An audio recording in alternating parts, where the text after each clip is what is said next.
Hola. Hola, hola. Buenos días, buenas tardes, buenas noches y buenas madrugadas, brujitas. ¿Cómo están? Hoy es martes de podcast y venimos con muchos anuncios y un tema también que nos parece pertinente mencionar por acá. Y que también nos pidieron que habláramos También, por acá. claro o sea que sí. bueno, aquí vendrá. Pero primero los... Ay, verdad, hay algo que me di cuenta el otro día y es que ya nunca decimos nuestros nombres. Es verdad. Es como que ya somos... Pero alguien que entre recién y que escuche así de acá en adelante... Que adivine. A ver, ¿cómo nos llamamos? ¿Vos de qué tenemos? ¿De qué? A ver, digan. Así es, voz de Mari y Fer, sí somos. Yo soy Fer. Yo soy Mari y juntas somos Aquelarre Lector. ¡Maldito! Valoró nuestro momento de porristas. Y juntas somos Aquelarre Lector.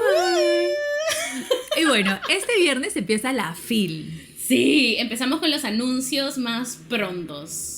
Este viernes 19 de julio a las 6 p.m. vamos a estar hablando sobre... Tienes derecho de permanecer gorda. Y bueno, ahí hubo un pequeño tema con el título, ¿no? Porque primero fue como mandatos y censuras, pero después lo cambiaron especialmente como para direccionarlo hacia un libro en específico que es el de Tienes derecho de permanecer gorda. Pero bueno, es básicamente lo mismo que íbamos a hablar sobre mandatos y censuras del cuerpo, sí, pero a partir de ese libro, ¿no? Y estaremos en el auditorio Jorge Eduardo Eyelson. Quienes vamos a presentar somos obviamente nosotras y va a estar moderando Vero Villarán de Placeres Compulsivos. Este conversatorio está organizado por Placeres Compulsivos y por 111 Libros. Y luego, el 3 de agosto a las 8 p.m. va a ser la presentación del libro Dantescas en el auditorio Laura Riesco. Y ahí también vamos a estar, obviamente, nosotras, con Leslie de Tenebris. Así que tampoco pueden perderse esa charla. Agéndenla. Y ya estamos dejando en el Instagram los posts con varias como que fechitas y charlas y eventos como que van a ver en la FIL. Así es, sí, estén atentas,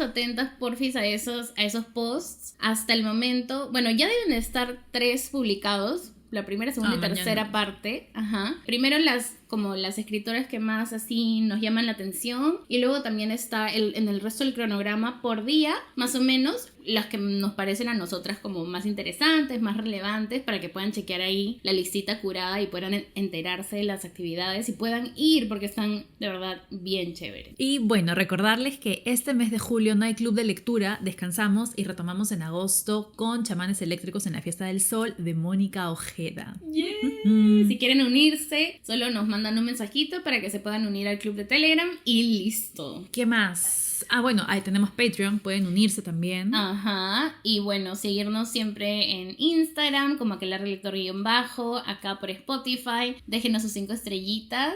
Bueno, comencemos oficialmente. Bueno, vamos a hablar de un tema que es en realidad muy serio. Nosotras ya saben que en anteriores ocasiones hemos hablado, creo que bastante, sobre este tema de separar al artista de la obra. Y eso no es de lo que vamos a hablar hoy día en específico, ¿no? Eso es más bien un tema que ha surgido a partir de una noticia que ha salido hace poco, ¿no? ¿Hace cuándo fue que salió exactamente? ¿2 semanas? Creo que una semana, Sí, más no o menos. bien. Creo sí, que ha sido como el lunes pasado, justo, una cosa así, sí, o el dominguito. fin de semana pasado, domingo. Qué rápido, Ajá. ¿no?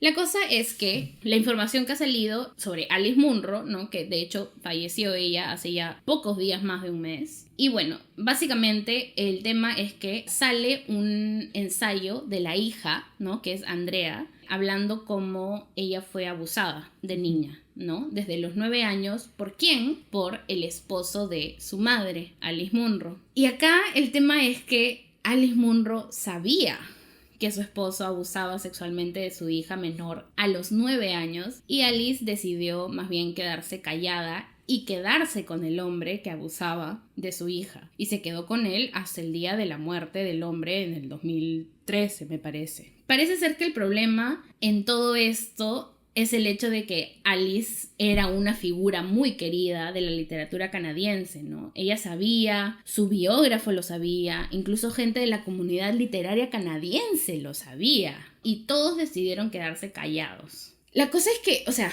¿cómo sale el tema? Porque, claro, ¿cómo es que ellos sabían? Porque ella lo denunció. Incluso antes de que este ensayo saliera y todo, ella ya lo había denunciado.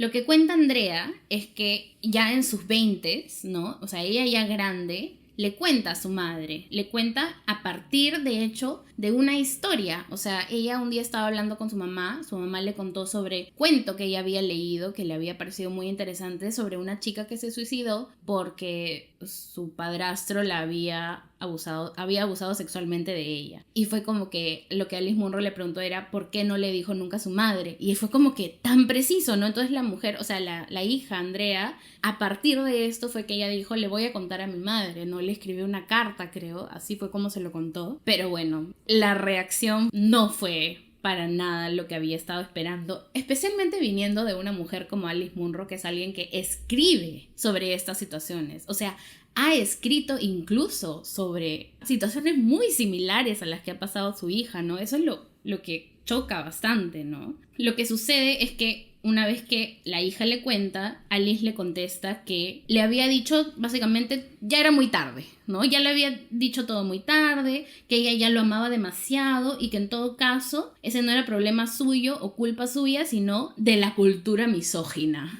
Es como, es que esto ya ahorita, después de, por ejemplo, haber estado leyendo desde los Zulos, fue como lo dañina del feminismo blanco, que ve como la cultura, o ve la misoginia como único y mayor enemigo y como, ¿no? Como lo único que existe, y es como, no, y como usar esto para respaldar algo así, porque es más, incluso la mujer, o sea, Alice, lo vio como si fuera un ataque hacia ella, una infidelidad, mucho más que literalmente abuso sexual hacia su hija, de su esposo, y la mujer lo toma como infidelidad y que le dice tipo, sí, y lo empezó como a racionalizar, y que ella también tenía otras amiguitas así menores de colegio, que no sé qué, y es como que, claro, lo que dice Andrea es que ella no podía creer que le estaba hablando a ella así. O sea, le estaba hablando como si le estuviera contando de una infidelidad y no como si su hija le acabara de contar que su esposo la había abusado sexualmente a los 9 años. ¿No? Sí, o sea, acá yo creo que hay dos cosas dentro de la historia que sí, pues que hacen bastante ruido, ¿no? Primero es cómo lo toma Alice,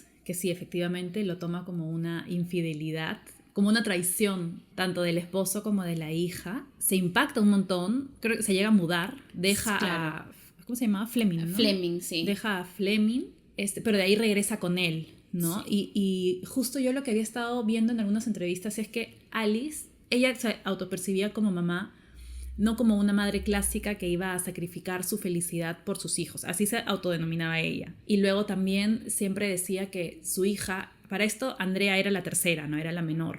Y siempre Alice se refería a ella como que no sentía esa felicidad que una madre debe sentir. Es que es muy raro. Es muy raro. Toda la situación... Ya, espera, es que quiero... Es una situación muy amplia y muy macabra. Porque raro, claro, sacrificar tu felicidad no quiere decir apañar a un abusador. Exacto. Para nada. Y al abusador de tu hija. Exacto, o sea, eso no es sacrificar. En todo caso, quien está fallando es el abusador en sí y bueno, pero, o sea, creo que mezcló, o sea, sí, de hecho, es muy, muy fuerte, muy grave y muy triste todo esto que Claro, o sea, yo siento pasó. que ella lo vio como una roca en el camión, es como que, ay, puta, me cagaron. Sí. Y ahora, o sea, ¿y ahora yo qué hago? Si eso no tiene nada que ver conmigo. Él abusó no, pero no me yo dijo, en mi vida... ¿por qué no me dijo cuando tenía 9? Piña. Y es como, así fue, cosa. así lo tomó. Claro, sí. Y acá es importante, por ejemplo, recalcar el hecho de que Andrea le contó a su madre. Tenemos una idea de la cantidad de niñas, de mujeres que nunca en su vida lo cuentan, que se van a la tumba con el secreto de un abuso sexual. Encima esta niña va, se lo cuenta y que suceda es pero fuerte. Andrea se lo cuenta a su mamá cuando ya tenía 20. Claro, pero cuando tenía 9 años sí se lo llega a contar a sus hermanos. Ajá. Se lo cuenta a su a su madrastra. La madrastra y sus hermanos se lo cuentan a su papá. Cuando Andrea tenía 9 se lo contó sí a su papá, pero él nunca habló con Alice. Claro. Y le dijo, oye, no, incluso, o sea, tenían un acuerdo marital en el que Andrea vivía con su papá y su madrastra durante todo el año escolar y en vacaciones se iba con Alice y con su esposo, ¿no? Con Fleming. Si yo me entero de eso, no le sigo mandando, pero Exacto, el papá la seguía mandando. mandando. Y claro, la estrategia que él en su cabeza fue lo mejor fue mandarla con sus 2 hermanas mayores, ¿no? Como que ustedes cuidan a Andrea y que nunca esté cerca a Fleming. Y es como que, ya, se soluciona todo. No hay trauma. O sea, más allá de que, claro, no permitir que vuelvan a abusar de ella, no hay un tratamiento ni del trauma. Andrea tuvo problemas de bulimia, dejó la universidad, emocionalmente estaba pero súper mal. Imagínate ver a tu abusador. Tú, o sea, claro, en muchos casos, como dices, nunca lo cuentas. Ella se lo contó a un montón de personas. Cuánta persona pudo, desde niña. Y claro, eso, ¿no? Silenciaron por completo su experiencia, su trauma, porque fue un trauma, fue un shock, lo multiplicaron por 0 a pesar de que ella le contó no solo a una persona, no solo a 2, le contó a su hermanastro, a sus hermanas, a su papá, a su madrastra, ya van 4. Ya de grande le contó a su mamá, le contó también incluso eso que mencionabas al biógrafo, y el biógrafo eligió no ponerlo en la biografía de Alice. Era un secreto a voces, pues, ¿no? Eso que hay, que Dios perdone el pecado, pero no el escándalo. Tal cual. Y claro, ¿y por qué? Porque ella también menciona ese tema de que todo este secreto a voces es por el hecho de que haya sido como que un personaje tan querido de la figura de la literatura canadiense, ¿no? Porque incluso ella cuenta en el mismo ensayo que ella escribe como la primera vez que esto sucede, ella está como que no puedo esperar a ir a mi casa con mi papá, con mi hermano para que me puedan ayudar, y cuando va y lo cuenta que suceda esto, ¿te imaginas? ¿no? Claro, entonces están diciendo, por ahí he visto, ¿no? Que tratan de decir que los escritores que también cometen errores, que no sé qué, que cometen un error next, y es como que, ¿en serio esto les parece un simple error y ya?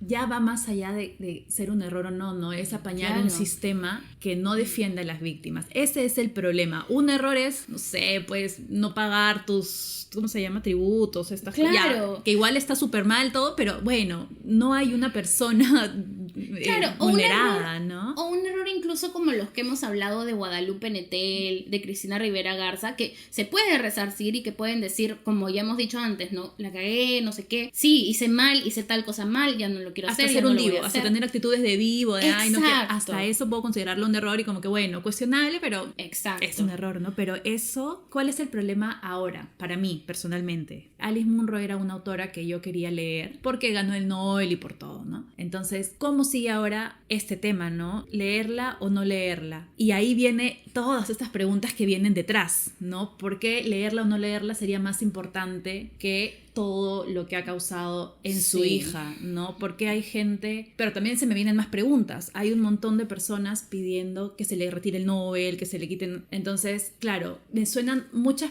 preguntas y formas de ataque y también de defensa a ella. O sea, es que son un montón de cosas. Con ella. Exacto, se ensañan un montón. He leído a gente diciendo como que, pero ella no cometió el abuso, fue el padrastro. Y sí, pero apañar es una forma de abuso también. No es directo, pero... ¿Y qué es lo que pasa acá? Que, no sé, pues justo estaba leyendo de que hay cuentos que han sido escritos 1 o 2 años después del abuso en sí. Porque Alice Munro tonta no era. Uno sabe con quién se casa. Y ella sabía, o sea, porque una vez que su hija le cuenta, ella como que ha sacado otras historias. Entonces, y acá es importante recalcar que no estamos hablando de una mujer precarizada, exacto, sin recursos. A eso iba. O sea, es una mujer, creo yo, inteligente, que incluso, ya en algún punto, Fleming le escribe una carta. Ya escribe una carta a la familia, ya amenazando que él iba a matarse, que iba a matar a Andrea y que iba a publicar fotos que tenía de Andrea de 11 años. O sea, ahí ya hay un indicio de que culpable era. Exacto. ¿No? Y en esta carta él dice, ustedes no me entienden, yo me siento como Humbert de Lolita. Entonces, claro, cuando tú lees Lolita hay 2 miradas, ¿no? En la que una mujer, una niña, una adolescente, tiene una sexualidad activa y quiere seducir a los hombres. Esa es la mirada que tenía Fleming, ¿no? Y luego está la otra mirada que es de una adolescente que no quería nada con su padrastro, pero bueno, pasan cosas y se ve obligada a. Yo pensaría que esa es la mirada que tendría Alice Munro, ¿no? Y cómo alguien así se puede casar con alguien que piensa eso, que piensa que una menor de edad lo va a seducir, que piensa que una niña de 9 años lo va a seducir. La historia, ¿cómo fue? La historia fue que ambos vivían juntos, Alice Munro no estaba, y viene Andrea y le dice a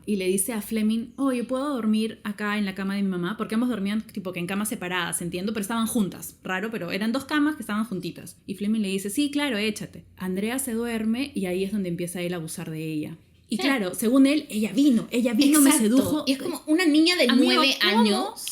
Sí, entonces, no, eso se me hace rarísimo. Yo dudo, no tengo pruebas, no tengo certezas, pero dudo que haya sido el primer abuso que le haya cometido. No, claro, sí, es más, o sea, ella contó primero cuando era niña y todo esto, hubo todo este problema, básicamente todo este tema se volvió como que un secreto de familia que nadie comentaba y que ella se seguían viendo, como que decidió, fuertísimo, decidió como que disculparlos y ya convivir, pero una vez que ella tiene a sus hijos, ¿no? Tiene gemelos. Ella, claro, ella dice, o sea, ¿me entiendes? No los va a dejar con el hombre que la abusó ella de niña, ¿no? Entonces, ¿qué es lo que sucede? Ella habla con su mamá y le dice, no quiero que él esté cerca de mis hijos. ¿Y qué le contesta a su mamá? Ay, pero eso es muy inconveniente. De nuevo inconveniencia para ella, ¿no? Porque entonces cuando yo venga a verte no puedo venir sola porque yo no sé manejar. O sea, es que no tiene ni pies ni cabeza, ¿no? O sea, no creo que no entiende la seriedad, o no quería entender en todo caso, no creo que no entienda, no quería entender la seriedad del asunto, porque exacto, ¿de qué escribe Alice Munro? De mujeres justo oprimidas, silenciadas, violentadas. Esto que les mencionaba antes, ¿no? Que tiene un par de cuentos que tienen historias muy similares a lo que le pasó a la hija de Alice, a Andrea. No he leído los cuentos, solamente vi los títulos de referencia, que uno se llamaba Vandals, pero así fueron escritos como que 1 o 2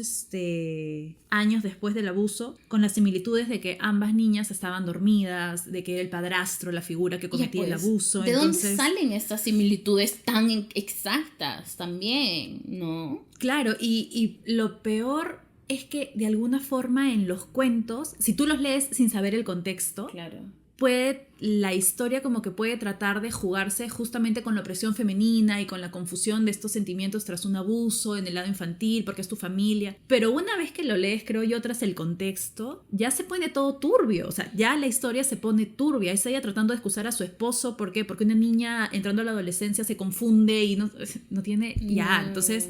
Eso es lo que me pasa a mí personalmente ahorita, ¿no? Que siento como que un poquito de esta decepción y asco y pierdo el interés en leerla, ¿no? Claro, y el tema, claro, uno de los temas también aquí es que sale toda esta noticia y ¿qué es lo primero? Así, lo primero que empieza a hacer la gente, primero que salen obviamente los morbosos, a que como Alice Munro, el nombre está como trending o lo que sea, empiezan a hacer 5 libros de Alice Munro, no sé qué cosa, de Alice Munro, tal la vida, o sea, desubicado, ¿no? Y luego lo otro que sale a conversarse, incluso yo cuando estaba investigando sobre el tema para poder hablar hoy día, de pronto me encontraba con lives de gente y con invitadas y no sé qué, para hablar sobre separar al artista de la obra y separar a Alice Munro y no sé qué cosa, y como que preocupadísimos por si ahora la separan o no, y es como que lo primero de lo que deberíamos estar hablando es del abuso que se cometió, ¿no? Claro, lo que pasa es que ya, justo estaba leyendo, o sea, es un libro ya, pero hay un fragmentito del libro de Claire Didier, A Fan's Dilemma, que sostiene que una de las razones por las que nos preocupa tanto la cuestión de qué hacer con el arte de gente que hace cosas malas o repudiables, es que para nosotros, como lectores o como fans en general, cuando es un actor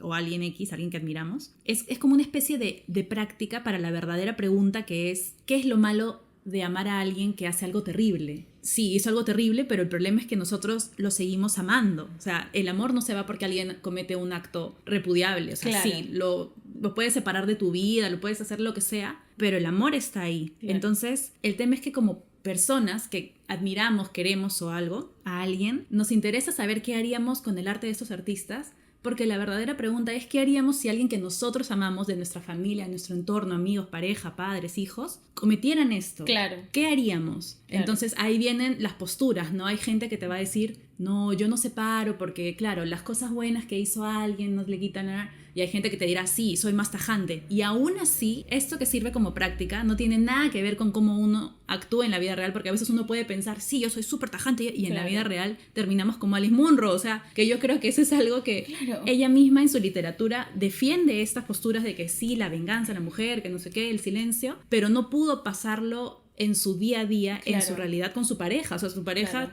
Su hija le está diciendo, oye, sí, mi padrastro me violó a los 9 años. Y ella disoció mal. Ay, hijita. En algún punto vi que Andrea puso que le dijo, ay, es que te veías como una niña tan feliz. O sea, disoció mal. O sea, no logró. Claro, y es como que la radicalización también de cómo tomar las cosas, porque siento que, claro, o sea, tú te enteras de que alguien que tú amas ha hecho algo malo, qué sé yo, como tú dices, ¿no? El amor no es que, ya, listo, se fue y ya, o el cariño, ¿no? También obviamente acá depende, o sea, de qué cosa es lo que ha sucedido, ¿no? Pero claro, creo que también se trata de aceptar que lo más probable es que alguien en nuestra vida, ya sea muy, muy cercano o lejano, qué sé yo, alguien a nuestro alrededor, o sea, ha hecho algo así en algún momento, porque hay tantos hombres que han hecho tantas cosas, ¿me entiendes? Y es como que, o sea, la cosa es también, o sea, saber condenar y saber aceptar también lo que uno siente, que sí, que él puede igual quererlo y lo que sea, pero condenarlo. Claro, no permitir que siga dañando, porque lo que ha pasado con esta cadena es que no sabemos si Fleming siguió acosando niñas, violando niñas, o sea, no lo sabemos. Pero se le permitió, porque no hubo una condena ni nada. Eso, ¿no? Esa condena, ¿no? O porque... sea, sí hubo una después, ¿no? Pero claro, en el momento preciso, cuando ella pudo contar, o sea, han pasado, eso fue cuando ella tenía 9, creo que recién en el 2004, 2005, él se declaró culpable y le dieron 2 años de condena, libertad condicional. Eso, libertad condicional, 2 años. Sí. Entonces, claro, en todo ese lapso han podido pasar un montón de cosas que ojalá que no. Exacto. Pero se permite, o sea, y un montón de gente lo permitió, no solamente una, un montón de personas. Porque ¿qué pasa si ella, o sea, escucha esto, lo condena, qué sé yo, ya lo denuncian todo, pero bueno, ya, lo amaba demasiado, entonces, qué sé yo, se va, o sea, se quedó con él para que se reforme y pueda ser una mejor persona y nunca más lo haga?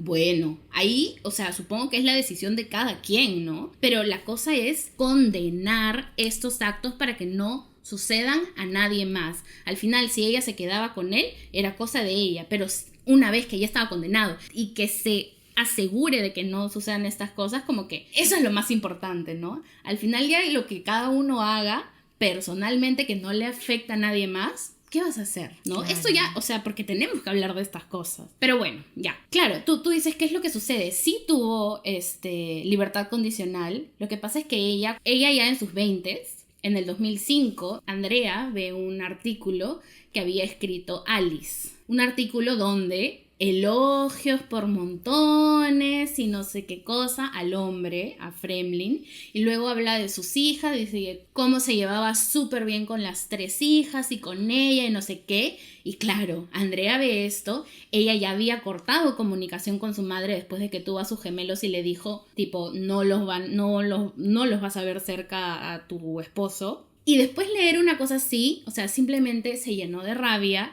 Y ahí es donde ella lo denuncia, ¿no?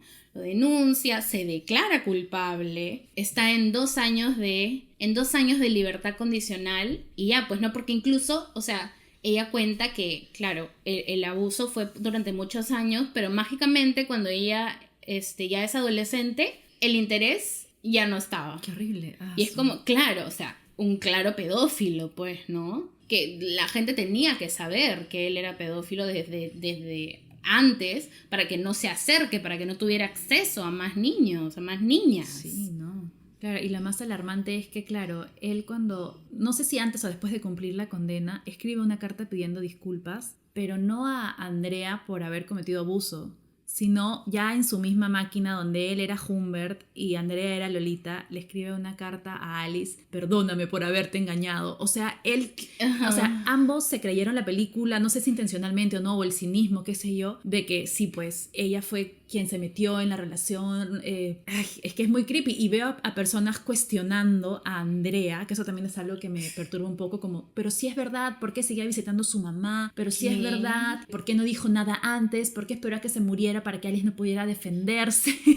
Y entonces aquí hay varios factores, ¿no? Que no hay un tiempo perfecto para hacer la denuncia, nada que tiene que ser 3 horas después, 2 días después, no hay. Si quiso hacerlo ahora, si lo hiciera en 20 años, eso no tiene por qué desacreditar su palabra, y en todo caso, para colmo, tiene pruebas y el otro se declaró culpable. Que ya en su cabeza él disocia y piense que ella lo sedujo, bueno, pero se declaró culpable de que cometió. Entonces, no sé qué pruebas desean, ¿no? Las personas, o sea, con qué facilidad, porque alguien es buena escritora o buen escritor, ya no, imposible que alguien como ella haga eso. O sea, al final las personas, por mejores intenciones que tengamos, por más conocimientos que tengamos, podemos fallar de 1000 formas. También veía personas, pero ¿por qué van a cancelar creo que yo lo dije, ¿por qué van a cancelar a Alice si ella no fue quien la violó?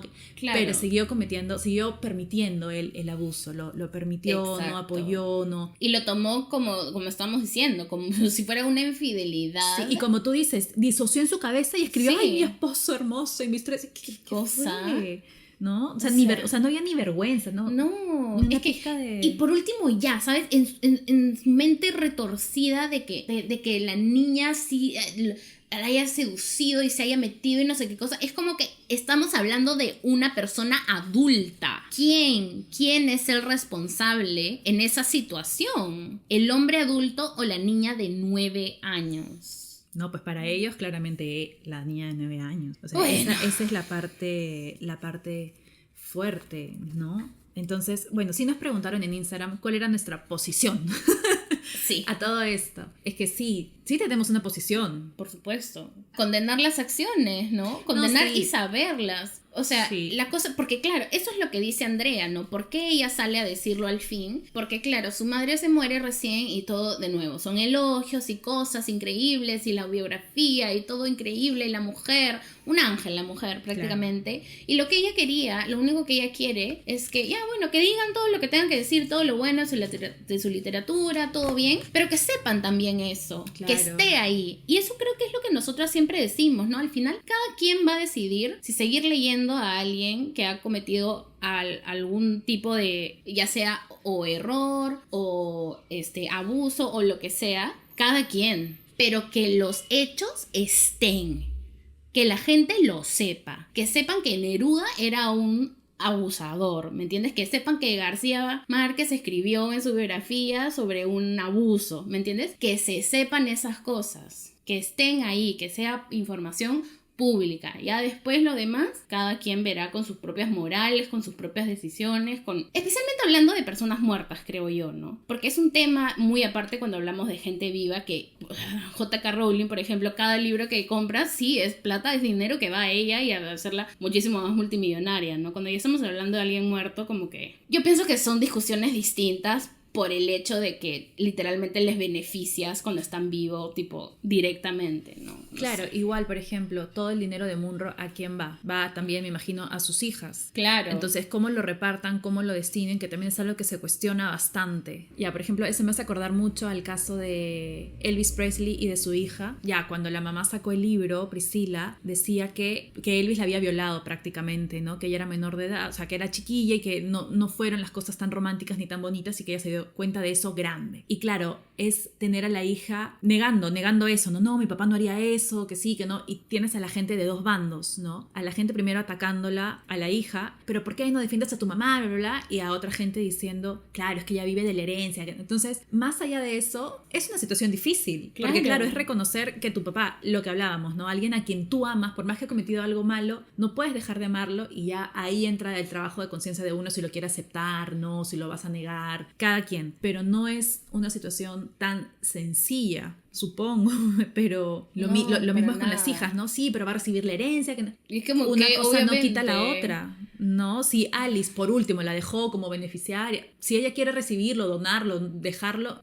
No, es más, yo diría, ¿sabes qué? Recíbelo porque, por Dios, para pagar esa terapia que va a necesitar ella por el resto de su vida. O claro, sea, cómo le ha impactado es fuerte. Y al final sí creo que tenemos que aprender que una cosa no tiene que ver con la otra. No, exacto. ¿No? Como que, ay, pero recibe la herencia, pero se queja de su mamá. Exacto. E igual, no, con lo que dices de la hija, ¿no? Eso es lo que a mí me revienta el cerebro, porque el hecho de querer a alguien simplemente te hace exculparle todo, te ciega de esa manera. Es como que, sí, puedes quererle y aceptar lo que ha hecho, ¿saben? Y tampoco pongámonos así en la superioridad moral de decir, ay, no, pero tienes que simplemente cortarlo de su vida y ya. Tampoco es así de no fácil. Es tan fácil, claro. No. Decirlo es facilísimo, es ¿ya? Decirlo es súper fácil, decirlo. Pero hacerlo no lo es. Entonces, claro, siento que hemos hablado de 500 cosas ya, sí. Pero haciendo una línea, resumen, sería que, claro, lo de Alice, yo sí siento que ha impactado un montón por el simple hecho de que es de los pocos casos en los que una mujer está metida en esto, de los pocos casos que conocemos, porque seguro que hay un montón, ¿no? Y que justo también esta es la importancia de este caso, es como un recordatorio de que sí, hay violencias perpetuadas por hombres, pero las mujeres también podemos seguir perpetuando estas violencias, podemos seguir apoyando a que esta estructura tan de silenciar, tan de impunidad, ¿no? Se siga dando. Eso es uno. Lo segundo es que sí siento que si hay un cargamontón mucho más fuerte por hombres, los hombres se atreven y ahí sí, vayan a TikTok, vayan a Instagram, como los hombres ahí sí, quiten el Nobel, pero cuando es, no sé, supongamos que saquen un trapito sucio de Mario Vargas Llosa, calladitos. Las mujeres siempre van a estar sí, no, pero los hombres, yo no veo ningún hombre reposteando, o sea, de mis amigos que leen, que son contaditos, eran 6, ninguno repostea nada, ni de Neil Gaiman, que también ha salido esta noticia, nada, pero de Alice Munro, pero de Alice. ¿Y dónde están las feministas? Sí, eso también. O sea, bravazo que alcen la voz, pero para pero todo. Lo están haciendo siempre, esa es la cosa, ¿no? Entonces también esto, o sea, yo sé, estamos mezclando muchas cosas, pero es que son muchas cosas, muchas preguntas, muchos temas, porque justo es algo, no nuevo ya, pero es algo que, o sea, es uno de los pocos casos que está sonando. Claro, pues, ¿no? y levanta todos estos temas que tienen que ser hablados, ¿no? Y de alguna forma hemos normalizado que los hombres la caguen, desde Polanski, desde Woody Allen, que sigue haciendo películas, desde Polanski, que sigue ganando premios, sí. y no veo que, no, pero quítenle, ay, esta corona que le dan en, no sé, en Cannes, bueno, no sé, no le quieren quitar los premios, pero a ella sí, quítenle. ¿Qué ganamos quitándole el premio post-mortem? ¿Qué se gana? No sé, se va a olvidar todo, Andrea. Y entonces quítenselo a quienes más, a cuántos más. Exacto, ¿no? que hay un proceder y que sí sería bueno que haya, ¿no? Porque claro. va a seguir, es algo que desgraciadamente va a seguir pasando o sea, ahora de acá a 100 años van a seguir, los mismos autores que ganen, porque escriben bravazos, lo que sea, van a seguir cometiendo actos terribles. Quisiéramos que no. Claro, y usando, sí. y usando todos estos premios y todas estas cosas claro, como y como una, casi que como una barrera de protección, ¿no? Pero escribe increíble. Ah, sí, exacto. No, mataba gente, pero sus libros son A1, te los recomiendo. Es que yo sí he escuchado esto. Es que sí, claro que sí. Y claro, y ahí vienen las personas que luego salen como que a querer justificar, ¿no? La primera que salió creo fue la Joyce Carol Oates, ¿no? Que no sé qué puso exactamente. Eso es algo que me perturba. Porque justo son mujeres que... No, y te caes de poto. Margaret Atwood es una de las mejores amigas de Alice Munro. Y silencio total. Margaret Atwood dice: todavía estoy tratando de entenderlo. Había escuchado un rumor al respecto, pero muy pocos detalles. ¿Qué cosa? Después de que Gary muriera y Alice estuviera internada en una institución. Y agrega: algo que me llamó la atención es que Alice era de un pequeño pueblo al sudoeste de Ontario, en una época en la que este tipo de cosas se barrían bajo la alfombra como algo normal. Ahora que conocemos este horrible episodio, vemos las pistas en su obra, en los cuentos La paz de Utrecht y Material, y en la novela La vida de las mujeres. O sea, primero promocionando sus novelas, segundo, oír rumores. Yo pensaría que una mujer como Atwood escucha un rumor así y red flag, amiga, ¿qué está pasando? Amiga, averigua. Claro. Es lo que yo pensaría. Por supuesto, o sea, pero es que tú te escuchas algo, un rumor de tu amiga, le dices, ¿no? Oye, están diciendo esta huevada que está pasando, ¿no? Ah, no, es un rumor. Ya, me quedo tranquila. Listo, okay. O sea, eso es lo que me sorprende de Atwood. Y luego, Brenda Navarro. Entre muchas cosas que puso, pone: el padre también lo sabía, la familia lo sabía, y aún así la dejaban ir cada verano. La familia ahora se exculpa de la complicidad. Pues vale, bueno. Y está bien, o sea, claro, sí, culpemos por supuesto que sí, toda a toda esa la red familia. de apoyo, entre comillas, que fue de desapoyo. Pues. Toda esa red que más bien permitió que todo esto sucediera, por supuesto que sí, pero el problema es que después ella va y dice: este escritor salió defectuoso, next. Ah, no, pero creo que eso lo pone como respondiendo a alguien que puso... No respuesta a nadie. No le respuesta a nadie. Y después pone también: cuando deciden dejarle de leer a alguien por sus acciones, ¿lo hacen como lectores o como consumidores? Goodreads acá lado hondo. ¿Pero qué pasó con Goodreads ahí? Que la gente empezó a... O sea, si hay contexto de Goodreads. ¿Hay un contexto de Goodreads? Si hay o que la gente empezó a decir cosas según en comentarios. ¿Qué será? Si hay uno, no lo sé. Pero, o sea, las cosas que ponía: propongo que los siguientes libros que lean estén escritos por IA. Así nadie los va a decepcionar. Y es como, ¿en serio estamos hablando de esto, de esta manera? Y de autoras que, o sea, no me molesta que alguien lo diga, pero son de autoras que yo considero que no tendrían esa posición, que no dudarían en ser tajantes y decir: pucha, esta flaca está apañando a un abusador. A un abusador, claro que sí. Y diciendo que, o sea, centrándose que en que si van a leer sus libros o no, de nuevo, y es como... Nadie está prohibiendo que los lean. No. Por último, las editoriales no van a dejar de imprimirla, no van a dejar de venderla, seguro, y la van a vender más. Porque más gente, por morbo, porque la Margaret Atwood dice: mira, este libro que... Seguro, o sea, por último, como dices, ya murió. O sea, no es que ella se va a morir de hambre, no es que va a ir presa, ya murió. Ya se murió. No entiendo por qué les duele... Bueno, sí entiendo por qué le duele a los autores, ¿no? Porque en este momento, que es esta línea bien delgada, ¿no? Entre estar hablando de las víctimas y de cómo manejar estas situaciones en un futuro, nos centramos en esto, ¿no? En separar al autor de la obra. Está bien la cultura de la cancelación, porque claro, yo entiendo, todos podemos exponernos en algún punto a que nos cancelen por algo. Claro. Pero si me cancelan por algo, no va a ser por apañar a un abusador, ¿me entiendes? O sea, porque leí mal, porque escribí mal. Pero a mí, personalmente, lo que me dan a entender es que a Margaret, a Joyce Carol o a Brenda Navarro, tranquilamente, no digo que haya pasado, pero... Claro, pero ¿qué te dice que salgan así? Mira, ya. Yo de Joyce Carol Oates, por ejemplo, sí, después estuve viendo los siguientes tweets y como que trató de, o sea, llevarlo a un cuestionamiento, ¿no? A un ¿por qué ella haría eso? Y está bien, o sea, cuestionémonos, por supuesto que sí, cuestionémonos los roles de las mujeres que callan ese tipo de violencias, ¿no? Como por ejemplo cuando les hablé de Armas para la Rabia, ¿no? De Marie-Pierre Lafontaine, y que ella habla de sus propias experiencias, de cómo, claro, ella sale de su casa y se aleja de su familia y de su abusador y de su madre, ¿no? Que finalmente lo que hacía era apañar, y les dije, ¿no? Ese es todo un tema aparte, que por supuesto que sí, hay ahí también algo de qué hablar, qué está sucediendo, ¿no? Pero también de nuevo es esta diferencia, ¿no? Por ejemplo, Marie Lafontaine estaba hablando de una familia como que con escasos recursos, donde también para la mujer es mucho más difícil pensar que puede depender sola. Alice Munro no, ahí no había nada de eso. Claro, ¿no? yo creo que uno supondría que Alice Munro es una mujer leída, con cierta capacidad de razonamiento, con las cosas claras, pero claro, nuevamente caemos en que la idealizamos. Ella al final era una persona con grises y oscuros y con claros y oscuros, y el amor pudo más. Que también, para mí, personalmente, es un amor recontratóxico, porque ¿cómo duermes con alguien que tú sabes que ha dañado a tu hija? No es un señor que, pucha, tiene un vicio, ¿no?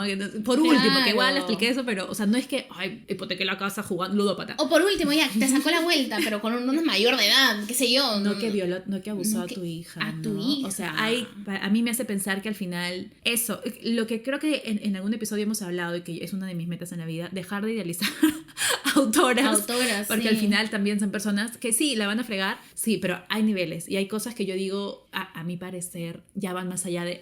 Me equivoqué. No, y no es un simple error. Exacto. Apañar a un abusador, apañar al abusador de tu hija, delito, ¿no? Apañar a tu esposo que abusó a tu hija, no es un simple error. Y lo que dice Brenda también, ¿no? Ya, ok, nos centramos en Munro porque Munro es aquí la famosa, y nos estamos enterando de este caso porque Munro es famosa. Si Munro no fuera famosa, si fuera una X, como los casos que vemos en las noticias todos los días, porque es bastante común lo que mencionabas, que las mismas mamás o madrastras, por nivel de dependencia económica, por pocos conocimientos, porque no creen, porque X, es algo que pasa. Nos estamos enterando de esto porque Munro es famosa y Nobel ya ha escrito sobre estos temas, y porque choca bastante eso, ¿no? Que Munro habla sobre mujeres y sobre mujeres que viven estas violencias, y nosotros pensaríamos que Munro es una mujer que no pasaría estas violencias, pero de alguna forma, no sé si ha pasado por una violencia similar, pero también ha terminado apañando. A mí me ha terminado de alguna forma decepcionando, por más que suene duro, por más que suene feo. Sí, y por mi lado sí he perdido el interés en leerla. Si en algunos años lo leeré, no lo sé. Pero ahorita sí tengo que priorizar entre Atwood, entre ella, Joyce Carol Lloyd. Para mí, Joyce estaba medio funadita desde Blondie, desde todo ese dramita de Blondie, de Blonde. No sabía. O sea, pero también es una perspectiva personal, ¿no? Claro. Cómo sexualizó a Marilyn Monroe y todo esto. No vi ni la peli, o sea, desde ahí como que me hizo ruido, pero claro, eso es un tema de percepción mío, ¿no? Pero ya con esto, que sean, no sé, que no tengan una postura clara solo porque era su amiga, me hace pensar, mira, hasta de Brenda Navarro puede ser porque, no sé, pues no era su amiga, ¿me entiendes? Es claro, que ya es mi posición personal y ya es tu posición, amiga, chévere contigo. Pero claro, lo de Margaret y lo de Joyce eran amigas, eran pinkies. Entonces es como que, ay, es mi amiga. Entonces no fue tan malo, porque ella también la pasó mal en el sudoeste del pueblo de Toronto donde vivía. Ahí también hacían eso, así fue criada. Que por eso la perdono. ¿Qué? O sea, que entonces porque tú viviste violencia, porque a ti te abusaron, entonces tú se también puedes todo. Continuar. O sea, no, para nada. Entonces eso es lo que a mí me hace bastante ruido. Yo entiendo la posición de lectores del otro lado del mundo, que saquen su conclusión por lo que quieran, perfecto, cada quien la tendrá. Pero ya cuando hablamos de amistad, el mismo pacto patriarcal, ¿no? El equivalente cuando ya llegas a un nivel de fama, a un nivel de comodidad, porque yo siento que ella tampoco lo hizo público porque eso iba a valerle que el que escribiera en las columnas de New York Times, su renombre, entrevistas, ¿no? En vez de que hablemos de tu libro, no, hablemos de tu hija. Que igual también los periodistas lo enfocan súper mal. Algo también sobre esto, ¿no? Que cuando Andrea quiso escribir el ensayo y publicarlo, luego creo que la entrevistan, ¿no? Y esta chica que la entrevista tenía mucho miedo, la pensó un montón porque dijo... me van a descuartizar. O sea, no en su trabajo, sino otros periodistas. Claro. Y efectivamente empiezan a salir que es injusto lo que le están haciendo a Alice Munro, que no sé qué. Porque es como que acá se metieron con Mayra Vargas Llosa. Claro. ¿No? Sí, que pues. es como que, no, pero ¿cómo es posible? Que es nuestro Nobel, no tiene sentido, que es las mujeres, que el feminismo... el feminismo, ¿no? Sí. Entonces, me parece bien jaladito de pelos. Me parece importante que se siga discutiendo sobre este tema desde el punto de vista de la víctima, ¿no? Exacto. O sea, desde el punto de vista de la víctima y desde el punto de vista en el que por favor no condenemos a la gente contando sus historias. O sea, a mí lo que me frustra, me frustra un montón de todo esto es que si Andrea lo contó y se lo contó a un montón de personas. O sea, todo el mundo le falló. Es que o sea, eso es lo que a mí personalmente me hace sentir una impotencia terrible pensar en una niña que contó, sí, con lo difícil que lo ser. hizo, ¿me entiendes? Y que aún con todo eso no haya habido ningún tipo de justicia, no haya habido ningún tipo de intentar de parar eso después de que lo contó, siguió sucediendo. Eso es lo ¿Cómo puede ser posible? Claro, de alguna forma, no sé si verbalmente, pero le dijeron, quédatelo nomás, tú así, tranqui, de acá no sale porque tu mamá es famosa, entonces sí, mira, de ahí le vamos a pasar mal, mejor ahí nomás, ya va a pasar. No sé claro, si, o sea, totalmente. le dijeron eso, claro, sin decirlo, ¿no? Pero ¿cómo Pero vives sí. con eso por tantos años? Ay, no. Y claro, y luego cómo no vamos a entender su rabia, su frustración después de que su madre se muere. No, el real me alegra de que mi madre haya muerto, ¿no? De la Janet. Lo mismo, ¿no? Y se preguntan, ¿por qué esperó recién para que no se defienda y no sé qué? No es que se ha esperado a este momento, es que ya no se ha aguantado más. Ya no se ha aguantado más, ¿te imaginas? O sea, ¿se imaginan ustedes ver a la persona que ha encubierto los abusos realizados hacia tu persona y que, ay, qué increíble, y esta mujer, y no sé qué, y que encima sea tu mamá? Obviamente vas a sentir una rabia indescriptible. O sea, es totalmente comprensible. Yo no entiendo más bien a la gente que no entiende que lo haya hecho. O sea. Y nuevamente, me parece lo caso tener que recordar, ¿no? Que no hay un momento perfecto para denunciar una violación, un abuso en general, ¿no? Violencia en general. Muchas veces esperamos también a las víctimas perfectas, ¿no? Que tienes que estar deprimida y súper mal y en drogas, porque si no, no te creen. Porque si tratas de llevar una vida medio funcional, sana, no, es que mira, ella no tiene pinta que la hayan violado. No, exacto. no parece. No, ella está bien. ¿Y cómo tiene hijos? Si la han violado chibola, ¿cómo va a tener hijos? O sea, parece jalado de pelos ya, pero mucha gente es como que se imagina una persona así en la esquina y con pastillas todo el día, y hay muchos tipos de víctimas. Habrán a quienes les afecta ese punto, habrán quienes no, habrán quienes bloquean de su imaginación y a veces con los años en algún evento traumático te viene todo. Entonces hay muchos tipos de víctimas y tenemos que también entender eso, ¿no? Esas víctimas perfectas de las películas dirigidas por hombres no son el único tipo. Y son probablemente el que menos vas a ver. Exacto, realmente. Las que más vas a ver son las que están llenas de rabia, llenas de frustración, llenas de violencia probablemente. Pero por dentro, de porque por fuera están tratando de llevar una vida funcional medianamente dentro de lo que pueden. Exacto. Entonces, no criticar desde ese lado, como que, ay, pero se le ve no sé normal, qué se le ve bien. Sí, mira, tiene una familia, ¿por qué ahora? Ya han pasado 20 años, que lo supere. Al final, cada quien lleva su proceso. A nosotros, como en este caso, espectadores, porque ella ha querido hacerlo público justo. Para que lo hablemos también, exacto, para que esté ahí afuera, que se sepa. Y es eso, reforzar esta idea, no hay víctima perfecta. Y personalmente yo prefiero pecar de que, ay, confié en alguien que mintió, que ponerme del lado del agresor solo porque no le creí a una víctima, ¿no? O sea, yo siempre voy a estar del lado de las víctimas, porque al final los porcentajes de casos inventados, porque mucha gente piensa que es inventado, claro, son mínimos. No digo que no existan, pero son mínimos comparados a los casos reales. Y tú te das cuenta cuando algo no es imposible de que sea, o sea, esto es imposible que sea falso, el pata se declaró, ¿no? Exacto. Pero aún así hay gente que, claro, si no le presentan una carta de Munro firmada, nunca lo van a creer. Y allá ellos. Exacto. Pero allá ellos, tal cual. Confiamos en que quienes nos escuchan no son así. Sí. Y yo, mira, acá hay una partecita chiquita del ensayo de la hija de Andrea, que me parece que es muy importante, ¿no? Especialmente por todo ese tema que se están cuestionando sobre si separar al artista de la obra o no.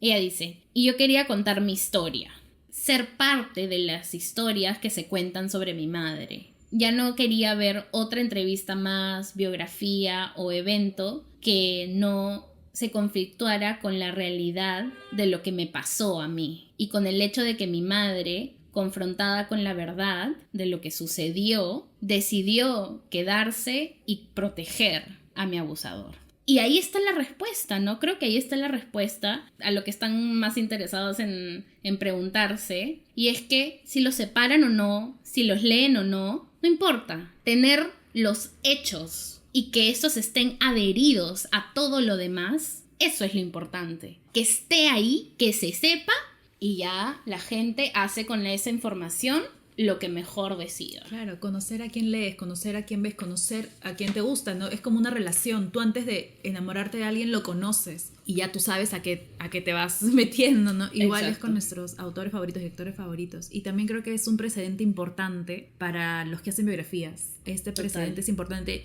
Yo no sé judicialmente cómo se va a proceder ya, porque yo no soy abogada ni sé nada ya, pero yo abriría una investigación al biógrafo, a la familia, al padre, a la madrastra. Con lo poco que he visto Criminal Minds y así, yo abriría eso, porque hay mucha gente reconociendo, yo sabía desde hace años, yo sabía desde el 2000 tantos, yo sabía cuando se pudo hacer algo con Fleming vivo, cuando se pudo hacer algo con Alice viva, o sea, se pudo enfrentar de otra forma a la historia, de repente... Claro, el tema es que ahí te van a decir, o sea, pero sí, se declaró culpable, hizo su libertad condicional, exacto. Pero, entonces la gente te va a decir, pero ya no se fue. declaró culpable por violación, o sea, el curso, No. no, es acoso y conducta inapropiada. Claro. O sea, no fue como que violación a menor de edad, violación Claro. infantil, abuso infantil, no fue eso. No sé cómo fue el juicio, esa parte no la tengo clara, pero sí de lo que fue juzgado fue de comportamiento inapropiado, porque por abuso Claro. infantil no te dan 2 años de libertad condicional. No, y por una instancia, ¿no? Entonces, en realidad ahorita, con las personas que han encubierto, nada se puede hacer por el lado de la justicia, más que, en realidad, lo que estamos haciendo nosotras. Hablarlo y condenarlo y condenarle a todas esas personas que sabían. Y es eso, pues, ¿no? Para mí eso es importante que quede precedente. Exacto. Y que, claro, que en unos años no veamos de cualquier autora, ¿no? Hay biógrafo sabía. Exactamente. Ya no, pues. Ya que pase una vez y que los biógrafos digan, pucha, es información relevante. Porque, claro, el biógrafo se lavó las manos. No, que la familia estaba en problemas, yo no quería empeorar las cosas. No, por favor. Entonces, ¿qué eres? ¿No estás haciendo bien tu chamba? Es que nadie piensa en el bienestar de la víctima. O sea, nadie, no les importó. absolutamente O sea, nadie. eso que estoy diciendo es cero, no le importó. Y también que a veces tenemos el concepto de que esto solamente pasa en cierto tipo de familias o en cierto tipo de contextos. ¿No? Alice Munro, ya noveleada, todo. Su esposo también era profesor de la universidad, o sea, también un cargo alto, alguien que había estudiado. A veces nos quedamos con lo que vemos en las noticias, ¿no? Porque recordemos que los medios también los ves tanto que hacen que tú tengas una idea de cómo es la sociedad. Claro. Querramos o no, ¿no? Si nos basamos solo en la tele, esto solamente pasa acá, en estas familias, de este sector, de este lugar, de este pueblo. Que no lo cuenten, que no lo digan, que no lo pasen en la tele. Porque yo no he visto ningún noticiero, ningún periódico local en el que lo hayan abordado. No. Yo no he visto. Si lo han visto, me chismean. En medios internacionales sí, en medios canadienses también, en las redes sociales sí. Pero lo he visto justamente por gente de Instagram que pone, ¿no? Ay, me parece bien, me parece mal, X. Pero que en alguna noticia salga... Igual medio que salió ahí y luego murió el tema y fue. Nada, pasó. Ya. Siguiente La gente abusador. siguió haciendo sus videos de recomendación de libros de Alice Munro. Parte O sea, 2, porque claro. sí. No, y no quiero dejar pasar lo de Neil Gaiman, que también se ha hablado, mira, entre Neil Gaiman y Alice Munro le han dado con palo a Alice Munro. Palo Eso para los dos, palo para los dos. Es que si a Alice Munro se habló por 3 días, de Neil Media Gaiman se hora. habló media hora, 3 minutos y fue. Entonces, ojito. Ahí no vamos a entrar porque... Bueno, ya, Pero por sí. favor. Sí. Pero bueno, yo creo que hasta aquí ya hemos dicho todo lo que tenemos que decir. Lamentamos el desorden, pero es que... Es que es muchas mucho, cosas, y es mucha emoción también nuestra, porque obviamente es un tema que nos mueve, pues. nos mueve afecta. mucho. Es un tema muy feo, es muy duro, es muy Sí, fuerte. es, ¿no? otra vez, para mí decepcionante y doloroso pensando en todo lo que tuvo que pasar la víctima. O sea, en mi cabeza, lo repito por 20ª vez, no cabe cómo le pudo decir a tantas personas, cómo le escucharon, porque no es que no le creyeron, le escucharon y no hicieron. Eso es lo que a mí, eso es lo que no supero de esta historia. Eso es Exacto. lo importante. Si en algún momento alguien les cuenta algo así, siempre créanles. Y escuchen todo lo que tengan que decir, por más que a ustedes en ese momento les suene como, de repente no, o no suena muy, no importa. Los traumas no tienen niveles de, o sea, Cada quien procesa el trauma diferente. exacto. Y por más chiquito que de repente a ti te parezca algo, a otra persona eso le puede parecer un mundo y puede ser algo gigante y puede ser algo muy determinante. Entonces, escuchemos a la gente. Claro, si no sabemos gestionarlo, derivemos a alguien que pueda. Exacto. No simplemente, ya, tú no digas nada. No, Derivémoslo a alguien, mira, yo no sé, pero hablemos con mi mamá, con mi primo, el policía. X. Callar ¿no? nunca. Eso, nunca. eso. Y al menos yo de mi lado prefiero equivocarme y que la víctima mienta a estar del lado del agresor. O sea, siempre voy a creer en las víctimas. Siempre. Muy bien. Así que bueno, cuéntenos también qué es lo que ustedes creen, lo que, no, sus opiniones, qué es lo que dicen. Si tienen alguna información por ahí más que agregar también, siempre se agradece. Y nada, hasta aquí llegamos por hoy y entonces con nosotras será... Hasta el próximo martes. Nos vemos en la fil. Y yo digo besitos de bruja. Chao, chao. ¡Mua! Amé, me encantó.